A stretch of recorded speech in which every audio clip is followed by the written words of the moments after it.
اعوذ باللہ من الشیطان الرجیم، پناہ مانگتا ہوں میں اللہ کی شیطان مردود کے شر سے۔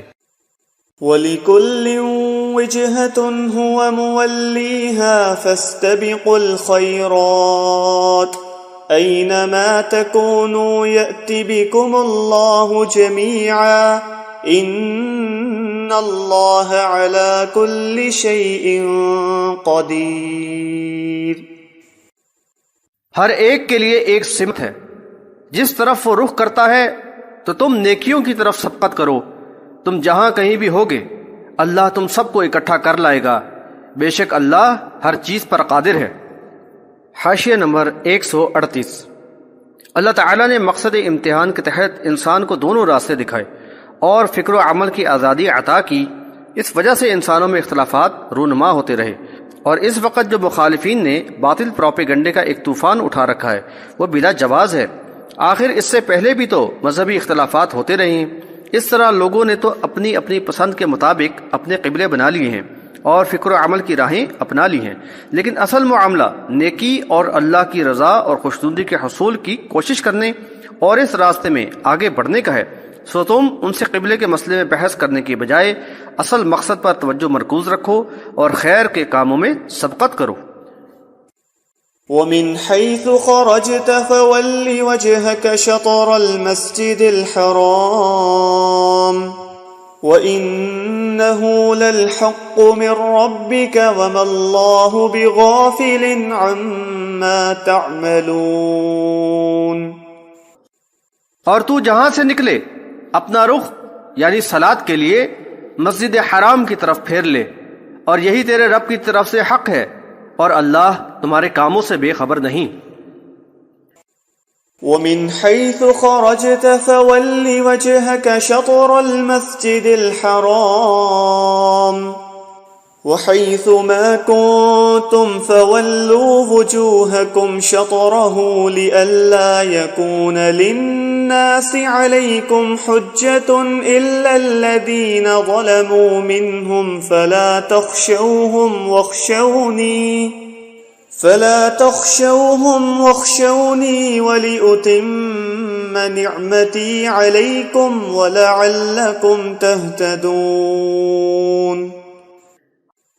اور جہاں سے بھی تو نکلے مسجد حرام کی طرف رخ پھیر لے، اور تم سب جہاں کہیں بھی ہو اپنے چہرے اسی طرف کر لیا کرو، تاکہ لوگوں کے پاس تمہارے خلاف کوئی حجت نہ رہے سوائے ان کے جنہوں نے ان میں سے ظلم کیا۔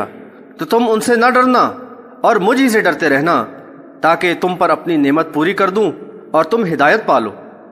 حاشیہ نمبر 139۔ بیت اللہ کو قبلہ بنانے کے حکم پر پھر زور دیا جا رہا ہے تاکہ تکرار سے لوگوں کو اس کی اہمیت کا احساس ہو اور پروپیگنڈے کا زور ٹوٹے، اور ساتھ ہی مومنوں کی تقویت اور اطمینان قلب کا باعث بنے۔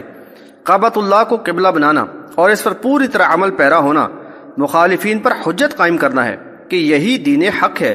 ان کی کتابوں میں اس کا ذکر ہے، اور کسی کی مخالفت یا دباؤ سے اس میں تبدیلی خارج از امکان ہے۔ حاشیہ نمبر 140۔ اب جو اللہ سے ڈرنے والے سنجیدہ لوگ ہیں ان کے لیے بیت اللہ کو قبلہ بنانا حق ہے، اور اس کو تسلیم کرنے میں کوئی رکاوٹ نہیں۔ اور رہے وہ لوگ جو اللہ کی پکڑ سے بے خوف ہیں تو ان کی ریشہ دوانیاں تو جاری ہی رہیں گی۔ ایمان والوں کو ان سے پریشان ہونے کی کوئی ضرورت نہیں۔ كما أرسلنا فيكم رسولا منكم يتلو عليكم آياتنا ويزكيكم ويعلمكم الكتاب والحكمة ويعلمكم ما لم تكونوا تعلمون۔ جس طرح ہم نے تم ہی میں سے ایک رسول کو مبعوث کیا، وہ تمہیں ہماری آیات پڑھ کر سناتا ہے، تمہارا تزکیہ کرتا ہے، اور تمہیں کتاب و حکمت سکھاتا ہے، اور وہ کچھ سکھاتا ہے جو تم نہ جانتے تھے۔ حاشیہ نمبر 141۔